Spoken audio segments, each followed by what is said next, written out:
Por la señal de la Santa Cruz de nuestros enemigos, líbranos, Señor Dios nuestro, en el nombre del Padre, del Hijo y del Espíritu Santo. Amén. Señor mío y Dios mío, creo firmemente que estás aquí, que me ves, que me oyes. Te adoro con profunda reverencia. Te pido perdón de mis pecados y gracia para hacer con fruto este rato de oración. Madre mía Inmaculada, San José, mi Padre y Señor, ángel de mi guarda, interceded por mí. Siguiendo con esas predicaciones del Señor que estos días de Pascua estamos escuchando en los domingos, y casi muchos días de ellos, muchos días también, esas comparaciones que el Señor hace con el buen pastor, ¿no? O el rebaño que conoce el buen pastor, ¿no? Pues mañana, quinto domingo de Pascua, escucharemos en el Evangelio esa parábola o esa comparación, más bien, porque es simplemente un discurso, no es una historia sobre un hijo pródigo como otros, ¿no? Sobre la verdadera vid y el labrador. Y Jesús, el Señor, dice allí en el Evangelio lo siguiente, ¿no? En San Juan, capítulo 15. Yo soy la verdadera vid y mi Padre es el labrador. A todo sarmiento que no da fruto, en mí lo arranca. Y a todo el que da fruto lo poda, para que dé más fruto.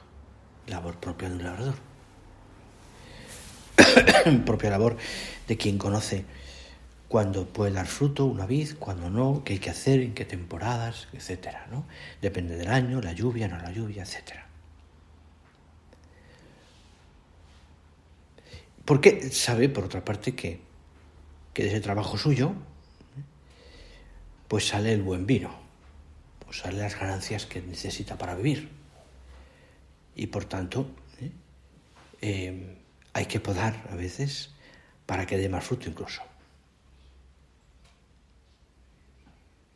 Vosotros estáis ya limpios por la palabra que os he hablado. Permaneced en mí y yo en vosotros. Como el sarmiento no puede dar fruto por sí si no permanece en la vid, así tampoco vosotros si no permanecéis en mí. ¿No ves? Pasa ya el Señor a aplicar estas palabras a la vida propia de aquellos primeros cristianos, de aquellos que le escuchaban, y después primeros cristianos y también a la vida nuestra.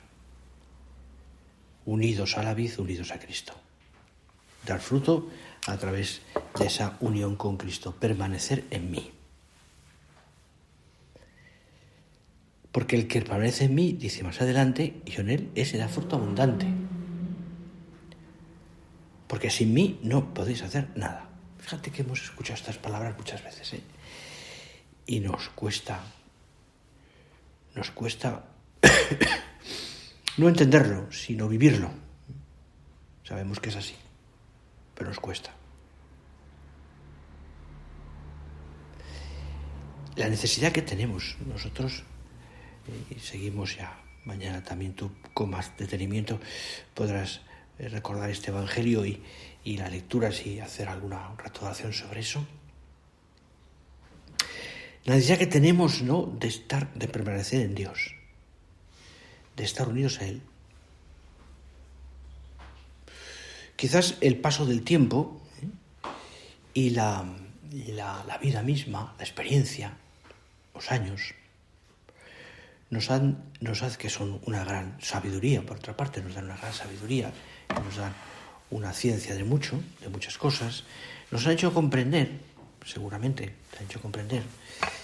que el Señor está siempre detrás de las cosas, es decir, que lo que nosotros nos hemos empeñado en sacar adelante, tanto en la vida interior como en el apostolado, en lo que sea, y que hemos querido hacer depender de nosotros, al cabo del tiempo uno se da cuenta, esa experiencia, de que sin Dios era imposible.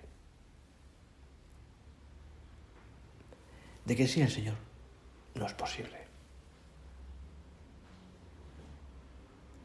Y eso lo hemos experimentado en nuestra vida.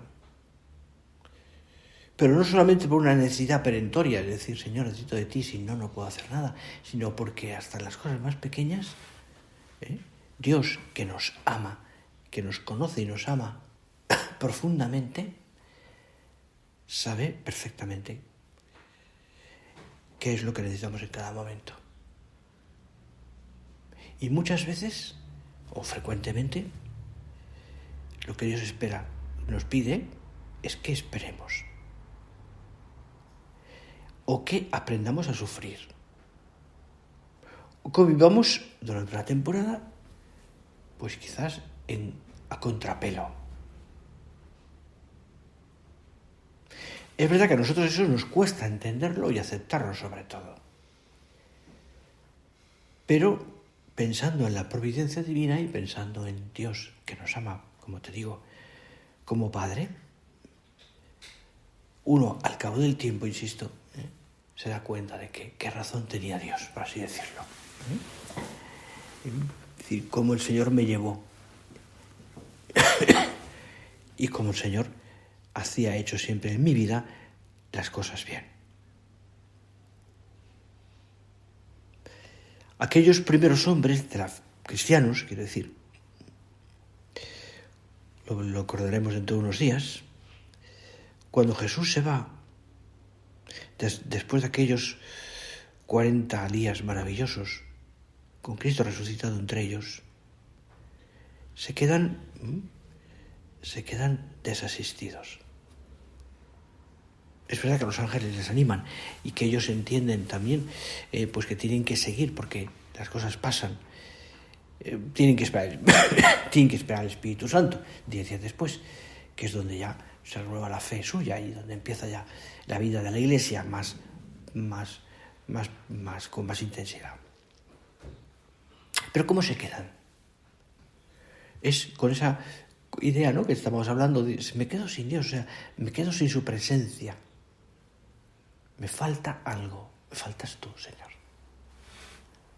Me pongo en la piel de aquellos que han convivido con Cristo durante unos años y sobre todo le han visto después resucitado y por tanto se han llenado de esperanza. Pero se va. Se va.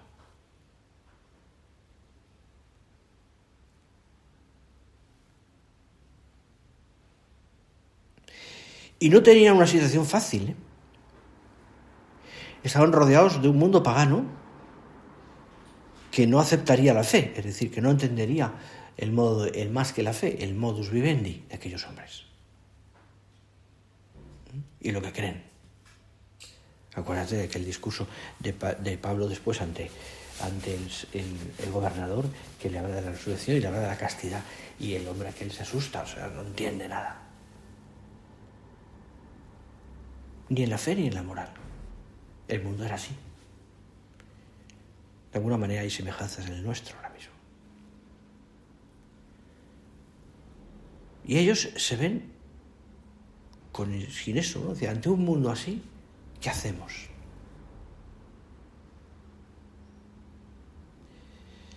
Es verdad que tuvieron la presencia del Señor cercana, es decir, que lo conocieron, que convivieron con Él, que vieron los milagros, que escucharon sus palabras, que tenían amistad con Él, una amistad profunda, es verdad, pero también nosotros. ¿Qué es sino nuestro reto de oración? Crecer y comprender y aumentar esa amistad profunda con el Señor. ¿Qué es sino?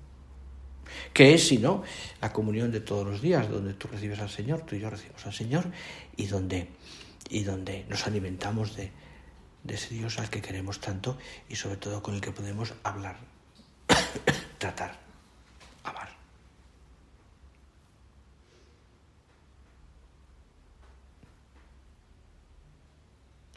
Un mundo nuestro, sí, poscristiano, pero con un tono negativo. Un mundo nuestro lleno de contradicciones, iba a decir en lo político, que aquí no estamos tranquilos nunca, pero bueno, eso es otro problema, ¿no? Sino más bien, es decir, un mundo donde las ideologías chocan, donde las formas de pensar y las formas de vivir son distintas.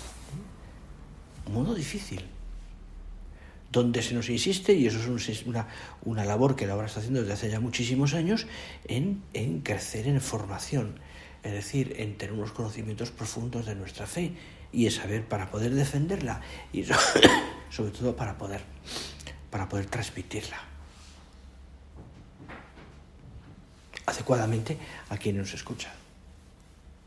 Muy interesantes este año las charlas y las vídeos de los cursos anuales, ya los escucharás, ¿no? Sobre todo esto, ¿no? La ideología Bocke, el marxismo, toda una serie de cosas que creo que es bueno profundizar en ello, ¿no? Porque a nivel nuestro nos encontramos muchas veces con personas que quizás no tienen una ideología así, pero viven conforme a eso. Incluso con quienes quieren negar el mensaje de Cristo, pero no pueden prescindir de esos valores humanos que están fundamentados en el cristianismo. Así es, aunque no lo reconozcan.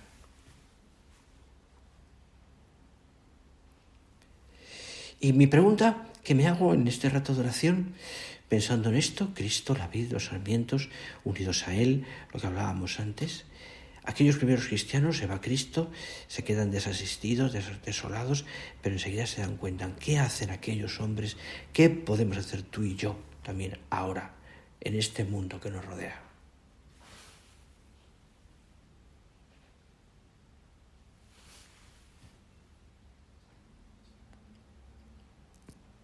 ¿Criticar los errores? ¿Lamentarnos de la situación? La familia, el aborto, no sé cuántas cosas que evidentemente son un dolor, la educación, etc. ¿Lamentarnos? ¿Querer vivir solo de lo sobrenatural? Es decir, como si todo se arreglara con milagros y prodigios de Dios, que son los justos y cuando Él quiere darlos.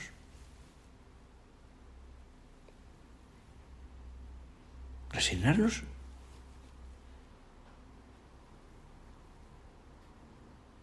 Mira, a veces nos olvidamos de que Cristo es el mismo ayer, hoy y siempre. Ayer, hoy y siempre. Y por tanto, que su poder no se ha acortado. Y olvidamos a veces que aquellas primeras comunidades cristianas, ya después de Pentecostés, cuando empiezan a crecer en Jerusalén, después ya en Damasco, y después ya en Antioquía, y después ya en Grecia, y después en el mundo conocido alrededor del Mediterráneo, no viven de milagros. Los milagros los recuerdan en Jerusalén con Cristo, en Galilea, en donde sea, en Faraón, pero Jericó.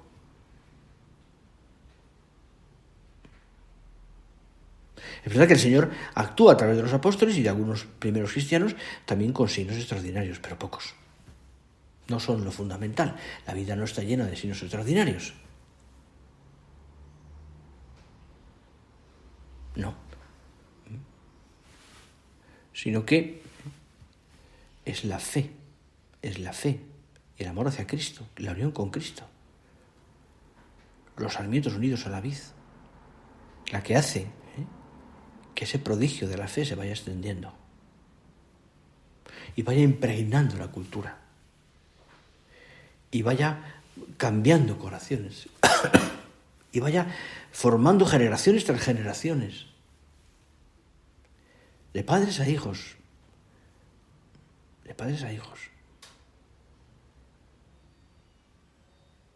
¿De qué eran conscientes, por tanto, aquellos primeros cristianos y de que tenían una vida, tenían una nueva vida, por así decirlo, una nueva vida, que estaban insertados en el tronco que es Cristo, decíamos al principio, y esa savia buena,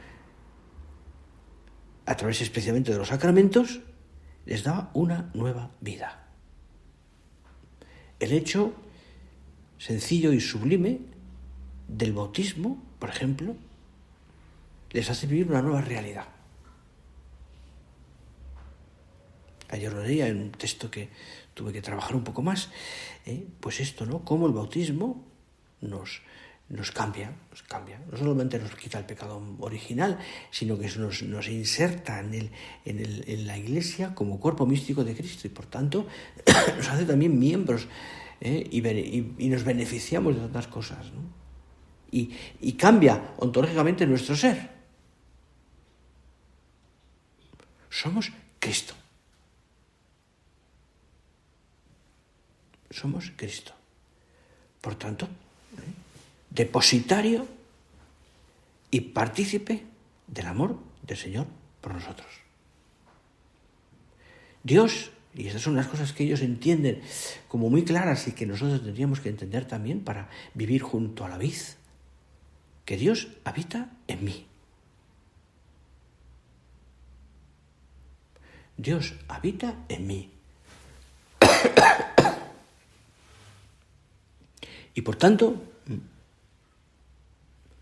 debo buscar su voluntad en cada momento. Actuar como lo hizo Jesús, cumpliendo la voluntad del Padre. Y así, a través de nuestra vida ordinaria, que es lo nuestro, que es lo de cada día, y con una coherencia que tenemos que vivir, iremos cambiando el ambiente que nos rodea. Haremos que esa vid crezca, que dé frutos, que dé sombra, que dé frescor.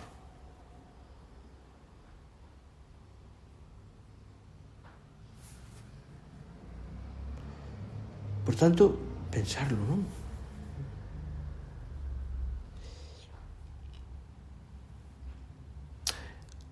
Actuar como Jesús actuó.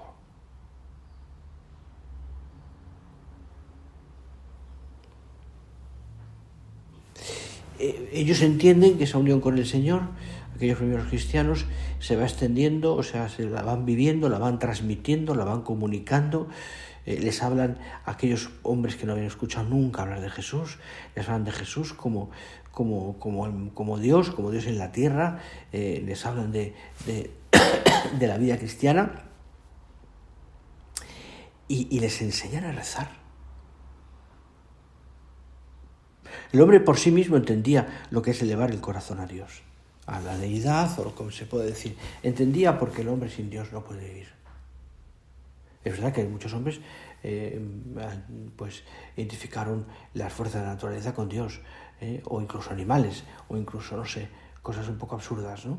Hasta que llega un poco la realidad de lo que significa ese Dios uno y trino, omnipotente, sapientísimo, Padre. Aquello les abre los ojos a muchos de aquellos hombres que van escuchando al Señor, van escuchando la fe, ¿no? Pero mirad, ¿no? O sea, les enseñan a rezar. Es tan sencillo como enseñar a quienes nos rodean, dirígete a Dios como Padre, Padre nuestro que estás en el cielo. De ahí que la forma de rezar más perfecta sea precisamente esa oración que resume y explica muy bien el Catecismo de la Iglesia Católica.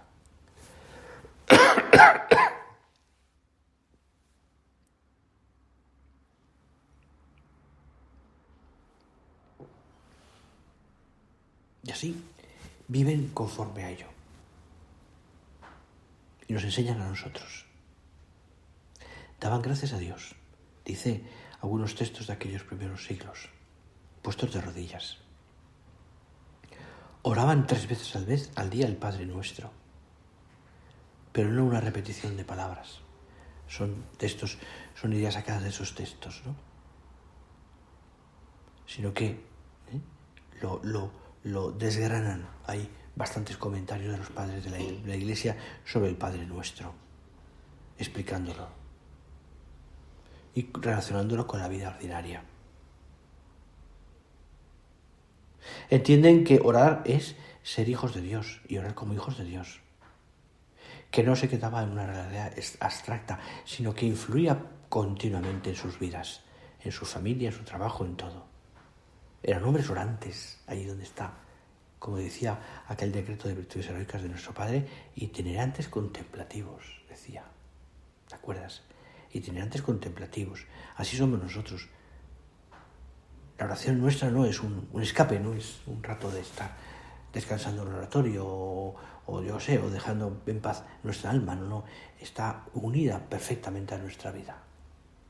Y contemplativo soy itinerante, o itinerante soy contemplativo, efectivamente.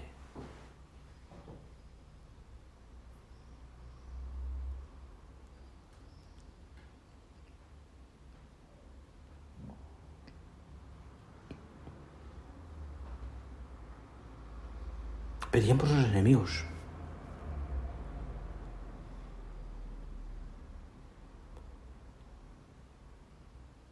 Pedían por sus enemigos. Otro día, una tertulia con el que está haciendo la mayoría de los procesos de beatificación y de aquí en España, ¿no? Pues contaba muchas cosas, pero unas cosas que nos contó, entre otras, aparte de los procesos, de cómo van los procesos de beatificación de los gente de la obra, de casa, pues nos contaba que recorriendo pues todos esos procesos, especialmente de martirio en España, ¿no?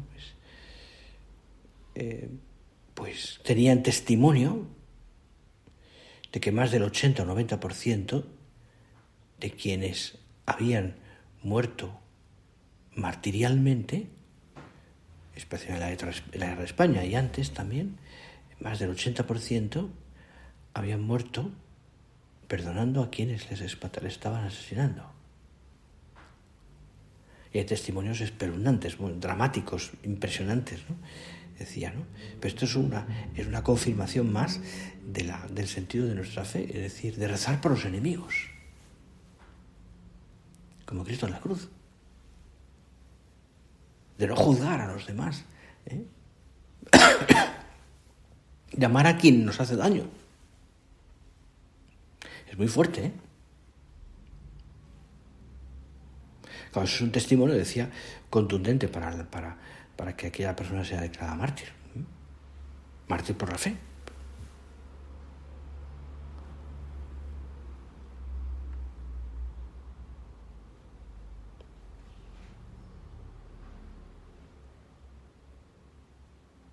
Viviendo la Eucaristía, el pan de vida. Como tú y yo. ¿Cuánto lo necesitamos todos los días?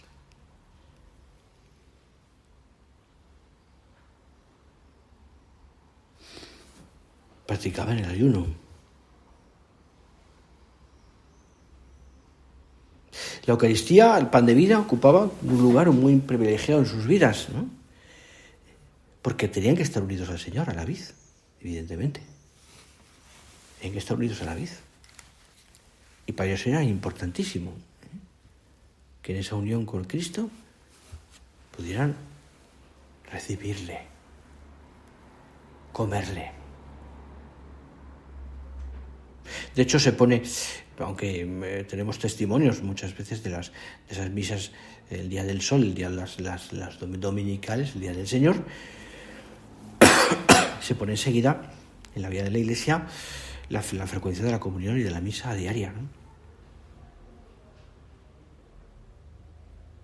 Porque necesitan.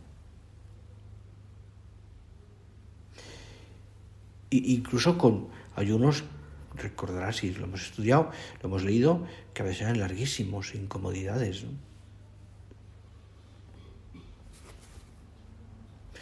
En el fondo, estaban unidos a Cristo. Y aquello no eran imposiciones, eran necesidades. Era el modo lógico, de corresponder al don recibido.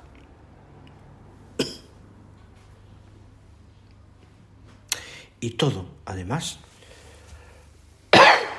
viviendo la caridad.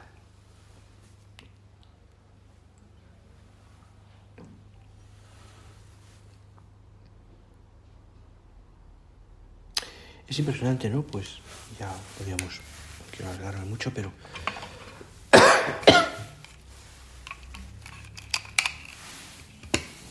verlo despacio. Es impresionante ver cómo van cambiando los corazones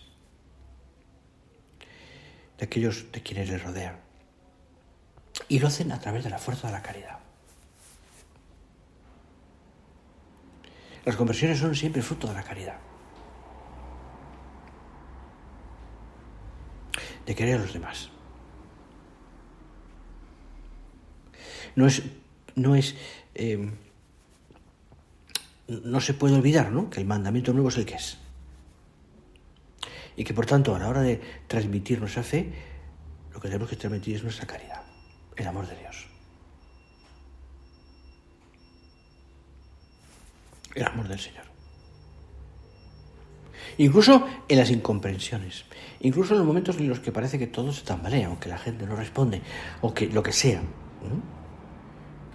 Incluso cuando nosotros vemos como desasistidos, Señor, no me dejes. O sea, en ese sentido de no tener fuerzas. Transmito caridad, transmito amor, transmito comprensión, transmito paciencia, transmito alegría. Fantástico apostolado. Junto con la coherencia, ¿verdad?, a la fe. Y junto con nuestro propio ejemplo. No somos ni mejores, no somos mejores que nadie, pero queremos transmitir a través de nuestra vida a Cristo. Y queremos vivir, por tanto, unidos a Cristo. Unidos a Cristo. Recordaba el Papa Benedicto XVI la necesidad de mostrar esa caridad. El amor al prójimo, decía en uno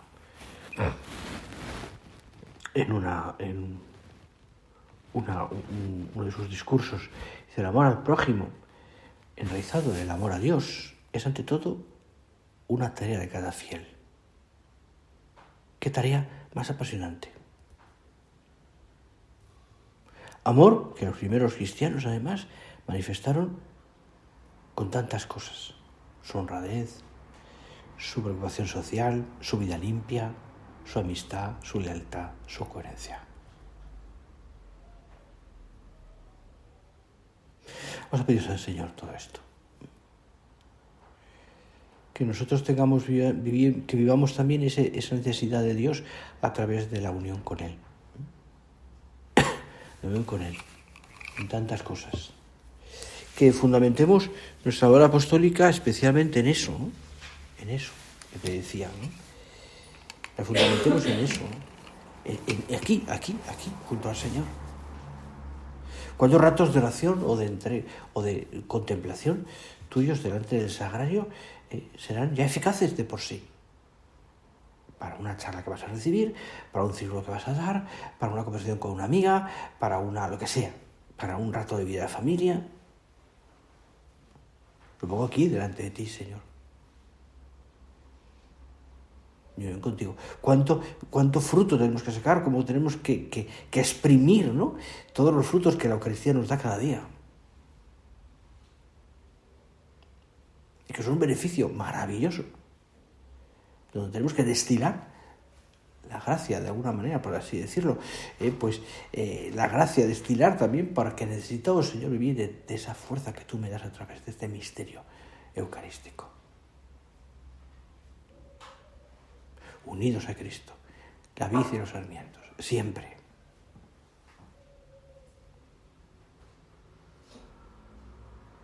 Y así haremos mucho bien. Vamos a pedir al Señor todo esto, ¿no? Es verdad que el Señor luego hace las cosas de una manera como Él quiere, y como te decía antes, incluso milagros o cosas que nos impresionan, ¿no? Lo hemos visto y lo seguimos viendo, pero vivimos del ordinario, y lo ordinario es vivir de esto, ¿no? Unido a ti, Señor. Vamos a pedirle todo esto a nuestra Madre Santa María y lo ponemos en sus manos.